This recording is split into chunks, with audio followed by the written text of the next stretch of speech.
Good morning, everyone. Today I'll be presenting a case study titled Deconstructing Workplace Bias. This presentation explores how stereotypes, prejudice, and discrimination influence workplace behavior and decision making. Although these biases are often subtle and unintentional, they can significantly affect employee performance, team dynamics, and organizational success.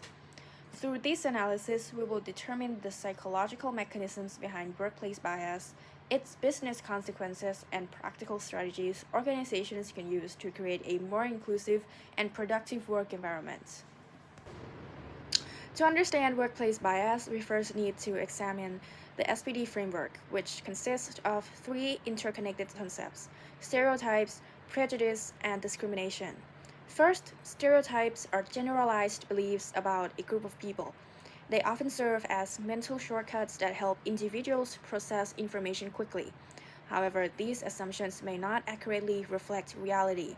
Second, prejudice refers to attitudes or emotional judgments formed before evaluating a person objectively.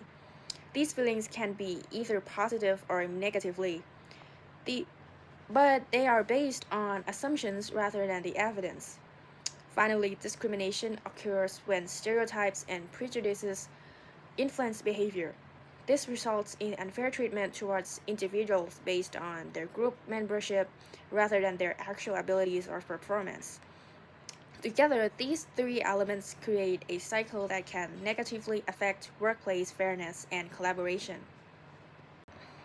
To understand why workplace bias occurs, we can apply social identity theory developed by Tajfel and Turner. This theory suggests that people naturally categorize themselves and others into social groups. This process is known as social categorization. For example, employees may unconsciously classify colleagues as either members of their own group or outsiders based on nationality, culture, age, or background. Once these groups are established, people engage in social comparison, comparing the group to others. This often leads to favoritism toward the in-group and negative assumptions about the outgroups.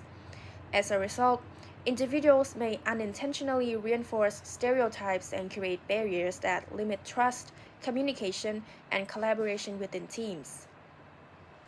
The impact of workplace bias extends beyond individual experiences and can significantly affect organizational performance. Research consistently shows that employees who feel excluded are more likely to leave their organizations, resulting in higher turnover rates and increased recruitment costs. Bias can also reduce team engagement and weaken collaboration when employees feel that their ideas are not valued. Innovation decreases and organizations lose access to diverse perspectives. In addition, ongoing exposure to bias can contribute to stress, anxiety, and burnout, negatively affecting employee well being. Ultimately, these issues lead to financial losses and reduced organizational effectiveness, making bias not only a social issue but also a business issue. To address workplace bias effectively, organizations should implement structured anti-bias program. The first step is audit, which involves identifying hidden biases within hiring practices, promotion decisions, and compensation systems. The second step is educate, providing employees and leaders with training on unconscious bias and inclusive leadership practices. The third step is structure, creating objective and transparent systems for evaluating performance and making decisions. Finally, organizations must monitor workplace culture continuously through feedback systems and employee engagement assessments. By following these four steps, organizations can build a fairer environment where employees are evaluated based on merit and performance rather than assumptions. Many people assume that positive stereotypes are harmless or even beneficial. However, psychological research suggests otherwise. Statements such as they are naturally good at technology may sound complimentary, but they can still categorize individuals based on group identity rather than personal qualities. Positive stereotypes can create unrealistic expectations and pressure individuals to meet those expectations. They may also hide important skill gaps, overlook personal differences, and reduce people to simplistic labels. Therefore, even positive stereotypes can contribute to unfair treatment and prevent organizations from fully recognizing individual potential.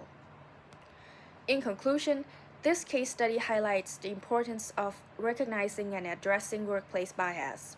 Stereotypes, prejudice, and discrimination may appear in subtle ways, but their effects can influence employees' experiences, team performance, and organizational outcomes. Leaders should rely on objective evidence, measurable performance indicators, and fair evaluation systems rather than assumptions of or mental shortcuts. When organizations promote inclusion, transparency, and equal opportunities, they create environments where diverse talent can thrive. Ultimately, reducing bias is not the only right thing to do. It is also a strategic advantage that drives innovation, engagement, and long term success. Thank you for your attention. I would be happy to answer any questions.